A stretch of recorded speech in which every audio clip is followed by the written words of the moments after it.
Então, nós fizemos uma parada para trocar a bateria da filmadora, relembrando que hoje é dia 5 de setembro, eu estou dando aula para o curso de nutrição, é uma turma da nutrição, 23B, e estamos agora continuando falando sobre gametogênese. Eu parei no momento em que eu estava falando sobre ovário policístico. Então eu estava contando para vocês que o ovário policístico é a razão principal de infertilidade no sexo feminino. Esse ovário policístico ocorre quando você vai ter uma dificuldade de eliminar os seus folículos.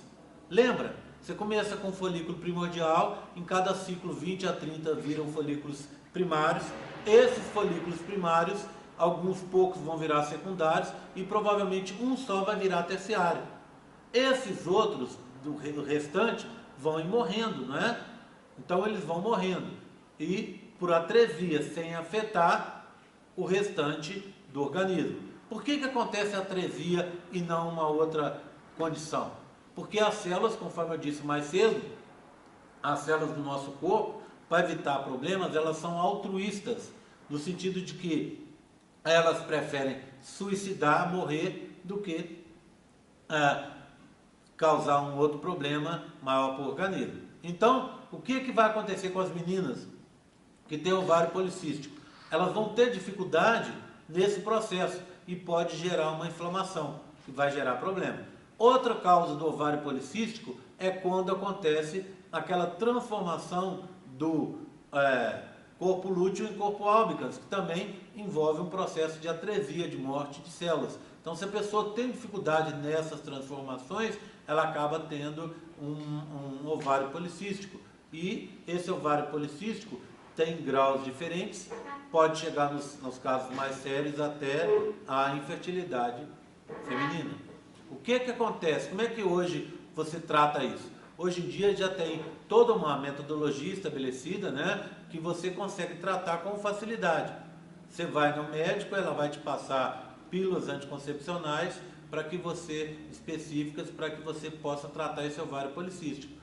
Aí vai evitar o problema do ovário, que você vai continuar tendo, né, mas não vai ter esses efeitos inflamatórios aí, tá? O que acontece?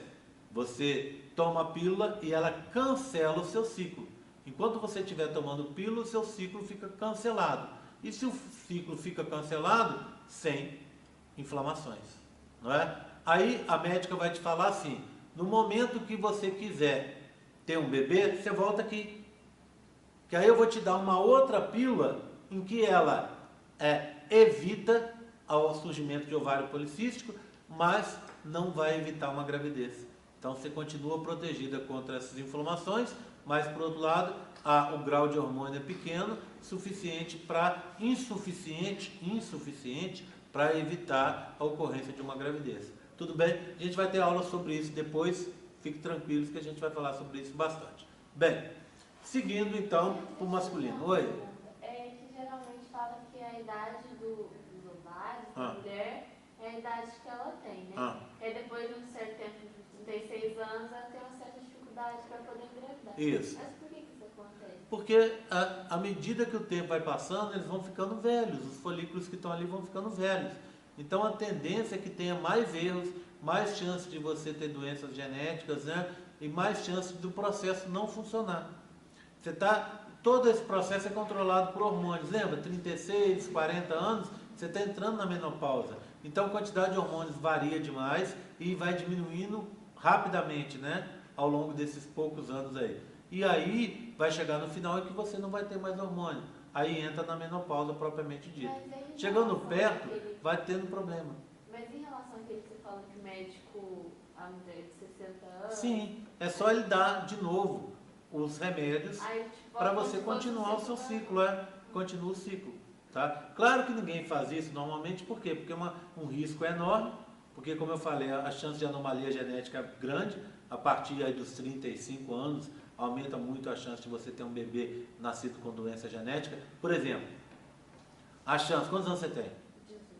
A chance de você com 18 anos ter um bebê com síndrome de Down, sabe? Que é o mais comum das anomalias genéticas no ser humano. 1 em 1000. Ou seja, A cada 1000 meninas de 18 anos que têm um bebê, um nasce com síndrome de Down. É bem comum, não é? É bem comum. Agora, se você deixar para ter filhos aos 40 anos, você sabe qual a chance de você ter um filho com síndrome de Down? 1 em 20. Ou seja, a cada 20 meninas que têm filhos com 40 anos, um tem síndrome de Down. Tá? Isso eu estou falando de valores médios. Por quê? Porque esse processo fica estacionado, o folículo fica estacionado durante 40 anos no dictiótano. E quando ele retorna, ele está muito mais propenso a erros. Claro que a maioria dos erros você consegue controlar eliminando os folículos, mas nem sempre dá certo. Tá? Oi. Sobre a cachumba, na mulher ela desce para algum lugar também? Sim, pode causar inflamações também problemáticas, né? Então tem cachumba, quer seja menino, quietinho, né? Evita o problema, tá? Então poucos dias tem que ficar quieto para evitar, tá? Oi. Ela perguntou relacionada a, vamos supor, gravidez quando a pessoa é mais velha, mas eu não sei se isso é verdade. Eu ouvi falar assim, por exemplo, a pessoa não pode deixar para ter o primeiro filho depois de uma certa idade. Bobagem. Cada gravidez é um evento separado. Entendi. Não existe isso. Claro que hoje você tem remédios,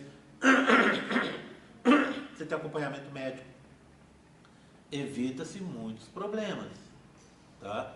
A gente está falando de síndrome de Down, mas existe toda uma série de outros problemas que estão acontecendo aí, que você vai fazendo um pré-natal criterioso e tal, você vai evitar o problema, tá? Não estou dizendo para você não ter filhos nessa idade, muita gente tem.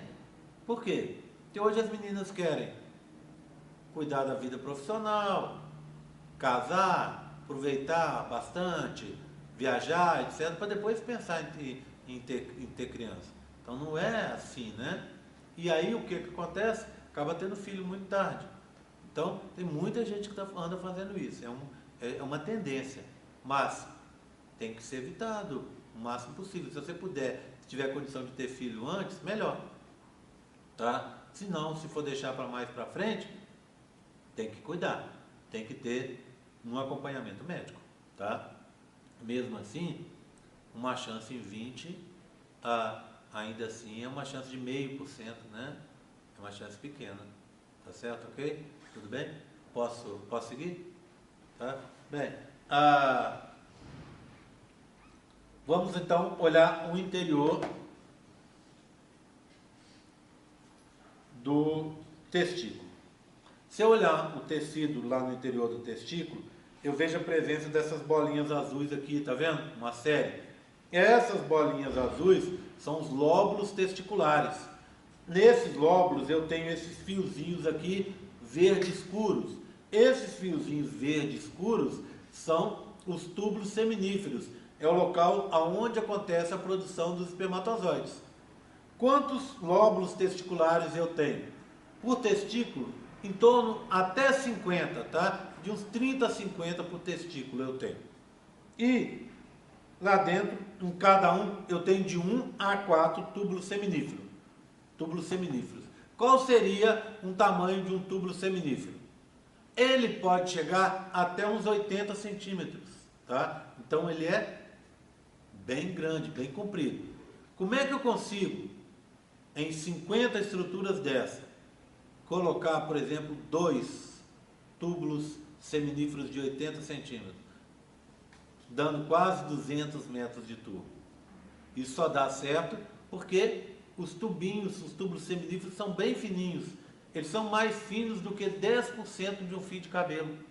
Então, por serem tão fininhos, eles podem ser muito longos e ficarem protegidinhos dentro desses túbulos seminíferos. Aí dá para eles serem bem compridos. O que acontece? Dentro deles está acontecendo a produção de espermatozoides.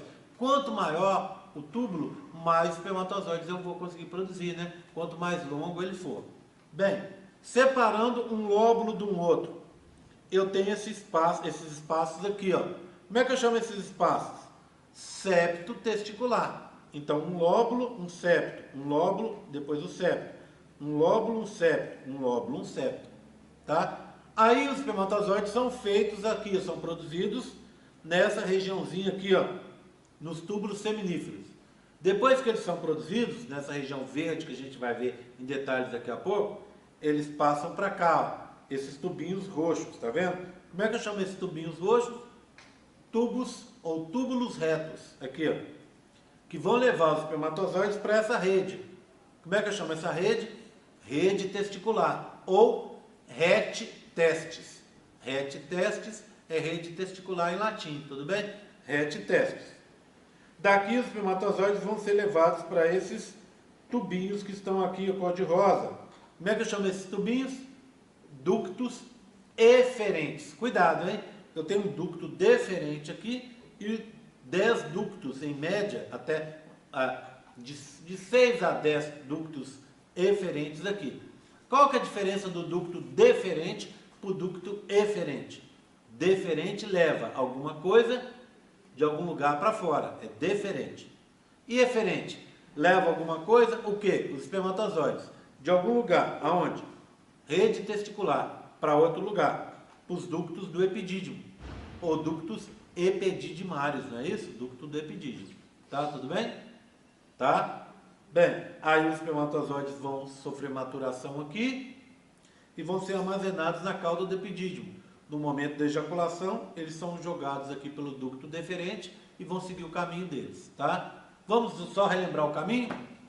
Espermatozoide, produzido no túbulo seminífero, passa por túbulo reto, rede testicular, ductos eferentes, epidídimo. Do epidídimo, ele passa para o ducto deferente. Do ducto deferente ele entra na próstata e se junta com os ductos que vieram das glândulas ou vesículas seminais, não é isso? Junta ali e vai formar o ducto que a gente chama ejaculatório. Só fica dentro da próstata. Esse ducto ejaculatório ainda dentro da próstata se junta com a uretra e aí segue em direção ao pênis. Chega do pênis, ao chegar no pênis, recebe as secreções das bulburetrais, não é? Vai, forma o sêmen, é depositado no fundo da vagina, atravessa o canal cervical, entra no colo ou cérvix do útero, vai para o corpo, vai para o fundo do útero, entra nas tubas, passa a junção útero-tubária, que a gente chama também de região intramural, passa pelo istmo e vai acontecer a fecundação lá na ampola. Tá certo? Tudo bem? Tranquilo com esses modelos? Vou passar para vocês darem uma olhada, tá? Cuidado com aquela história que eu contei para vocês de terem duas túnicas albuginas, tá? A de fora chama vaginal parental e a de dentro vaginal visceral, tá? Bem, o que eu vou fazer agora? Eu vou pegar agora e vou mostrar para vocês um túbulo seminífero em corte. Então imagina, ó, você vai pegar o tubo, dá o tubo ali, ó, enrolado, tá vendo? Eu vou pegar e vou cortá-lo assim, ó, para a gente poder ver como é que ele é. Quando eu faço esse corte, eu vejo isso aqui, ó,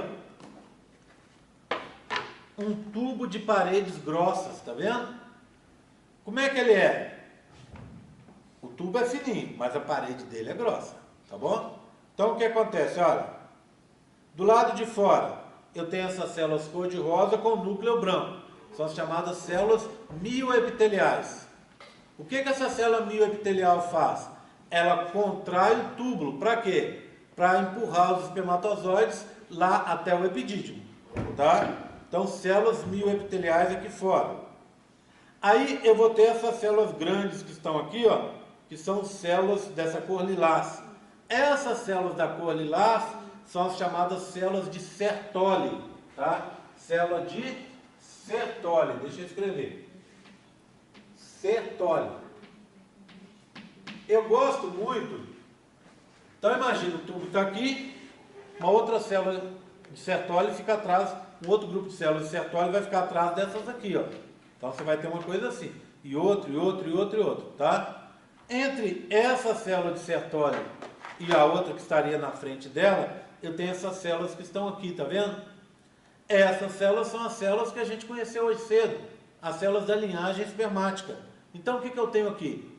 Espermatogônia, espermatócito primário, espermatócito secundário, espermátide e dentro os espermatozoides, tá? Eu gosto muito de tentar usar uma imagem para descrever essa célula de Sertoli. Fica mais fácil de você entender o papel dela.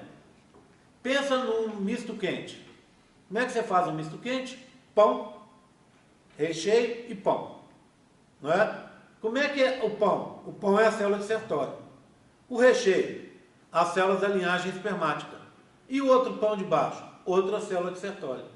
Então, esse recheio, que aqui para a gente representa as células da linhagem espermática, ficam vizinhos a duas células de Sertoli. Tá? Então, uma célula de Sertoli em cima, a célula de Sertoli embaixo e no meio, depois entre o citoplasma de uma célula de Sertoli e de outra célula de Sertoli, as células da linhagem espermática. Tá? O que essas células de Sertoli vão fazer? Vão controlar a mitose das espermatogônias, a meiose das espermatogônias B, lembra disso? A transformação das B em espermatócitos 1 e a meiose dos espermatócitos 1, certo? Depois, vão controlar o processo de espermiogênese, transformação dos espermatócitos das espermátides em espermatozoides. Então, tudo isso é feito por essas células de Sertoli. Vamos dar uma olhada na localização delas, como é que funciona esse processo melhor? Eu tenho aqui, duas células de Sertoli grandonas para a gente poder ver. Lembra que elas ficavam assim, né, fazendo tubo? Essas aqui, eu quero mostrar para vocês duas células de Sertoli que são vizinhas, uma de frente para a outra, ó. Tá vendo aqui, ó? Você tem como se fosse aqui embaixo uma sainha. Essa sainha a gente chama barreira hematotesticular.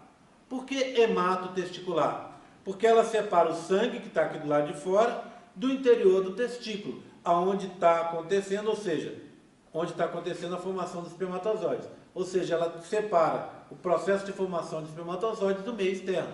Barreira hematotesticular, feito entre duas células de Sertoli. O que é essa barreira, como é que ela se forma? São junções adesivas e oclusivas entre células de Sertoli vizinho. É assim que funciona. Tá? Tudo bem? Bem, então, o que você tem aqui embaixo? Um compartimento, tá vendo? Pro lado de fora da barreira, na periferia do tubo. E um compartimento interno. Esse compartimento aqui de fora, a gente chama compartimento basal. O que você tem nesse compartimento basal? Só um tipo celular, que são as espermatogônias de reserva. Como é que eu chamo essas espermatogônias? Espermatogônias A. Essa A, por exemplo, sofre mitose. Uma fica aqui, a outra atravessa e vira essa. Espermatogônia B. Essa espermatogônia B sofre uma diferenciação e vira um espermatócito primário, que sofre meiose 1. Deixa de ser laranja e vai formar duas células amarelas aqui. Espermatócito 2, que sofre meiose 2 e cada um gera duas espermátides. Olha aqui. Tá? Então o processo funciona desse jeito. Tá? A espermátide, cada espermátide sofre espermiogênese, também controlada pela célula de Sertoli, e cada uma gera um espermatozoide. Para vocês verem, célula de Sertoli é uma célula normal, tá vendo? Tem núcleo, tem citoplasma, tá? É uma célula normal. Então, o processo funciona desse jeito.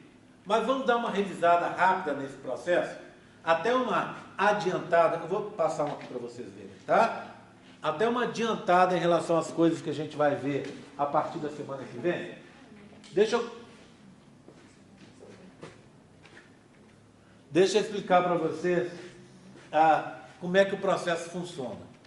Esse processo de controle do nosso ciclo reprodutivo, no caso da menina, produção dos gametas, dos ovócitos 2, e no caso masculino, produção dos gametas, os espermatozoides, ele começa a ser controlado aqui na minha cabeça. Se eu pegar e fizesse uma linha aqui, um buraco no meio aqui, e um buraco aqui assim, no meio exato, onde vai encontrar esse dedo com esse aqui, eu teria o quê? Uma região que eu chamo de hipófise. Hipófise está numa das regiões mais protegidas do organismo. Por quê? Porque lá tem uma glândula muito importante. Essa glândula, essa hipófise, ela controla o funcionamento das outras glândulas, inclusive dos testículos e dos ovários. Ela controla o nosso ciclo reprodutivo produzindo compostos que a gente chama de gonadotrofinas, tá? Que são, vocês já conhecem, FSH e LH, tá? Então, o FSH e o LH agem no meu testículo controlando a minha produção de espermatozoides. E o LH e o FSH agem no ovário das meninas controlando a produção dos ovócitos, os ovócitos 2, que são os gametas femininos. Bem, como é que ocorre no testículo? Vê bem, está vendo o tubo lá? Do lado de fora de cada tubo, eu tenho um monte dessas células aqui, ó. São as células intersticiais, chamadas também de células de Leydig. Então, elas aqui, ó. O que essa célula intersticial ou de Leydig faz? Ali escrito, tá vendo? O que ela vai fazer? Sob o estímulo do LH e do FSH, dessas gonadotrofinas, a gente vai entender melhor depois, ela pega e produz testosterona. A testosterona, que é o principal hormônio reprodutivo feminino, masculino, vai controlar a atuação das células de Sertoli, que por sua vez controla a produção dos espermatozoides, tá vendo? Então, eu produzo LH e FSH aqui, que agem no meu testículo, nas células de Leydig. Leydig é o nome do cara que descobriu, tá? Das células de Leydig.